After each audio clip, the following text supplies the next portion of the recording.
This is Mission Control Houston. Welcome to today's ISS update. It is April 11th, 2012. Good Wednesday to you. You're looking at a live view of the International Space Station Flight Control Room here at the Johnson Space Center in Houston. This team here today being led by Flight Director Ron Spencer. He is there standing up. Sitting beside him is today's Capcom, the voice of Mission Control up to the astronauts. That is Jeremy Hansen. The Expedition 30 crew on board the orbiting complex has a pretty busy day today. They've been working on a variety of different maintenance activities and also some experiment work.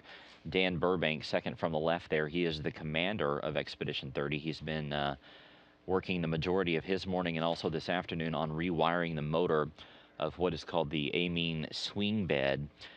This is basically a test model for what could become the future way of scrubbing carbon dioxide from the International Space Station's atmosphere. Obviously, regenerating that atmosphere and the air inside the orbiting complex is important. So experiments continue on board the complex to make those devices that scrub that air smaller, more efficient, use less power.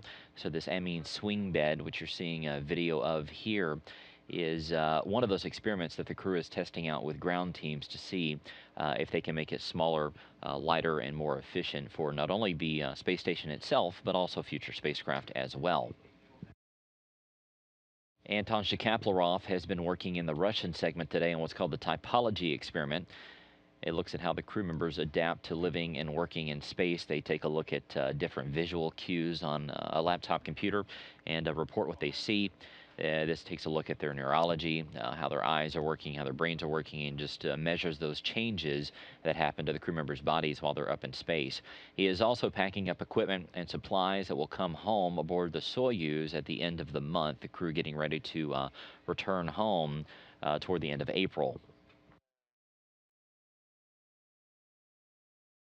Anatoly Ivanishin also working in the Russian segment, taking some water samples from inside that particular portion of the International Space Station. This is done periodically just to make sure that the water that the crew uses and that they drink is acceptable and doesn't have any bacteria or anything like that growing in it. So he will take care of that this afternoon. He's also working on a cardiac experiment to measure and take a look at how the crew members' cardiac systems react to being up in space. Obviously, the human body is one of the primary investigations that take place aboard the space station, learning how our bodies react to being up in space for up to 6 months while the crews are up there. Those lessons are going to be very important as humans take a look at expanding beyond low Earth orbit, traveling to destinations such as Mars. Oleg Kononenko also finishing up some work packing up the Progress 46 that is currently docked with the Pirs docking compartment. That is one of the cargo craft that visit the International Space Station throughout the year. That particular Progress launched back in January. You see the map of the station there, the Progress 46 down toward the bottom right-hand side. It launched in January, headed up to the station, brought up a little bit less than 3 tons of food, fuel, and supplies for the crew. Its time aboard the space station coming to a close. It's going to be undocked coming up on April 19th, and it will eventually be sent into a destructive reentry in the Earth's atmosphere, packed full of trash and other items that the crew doesn't need anymore. Don Pettit and Andre Kuipers have been busy this week, including today. They kicked off earlier this week 2 weeks worth of onboard training.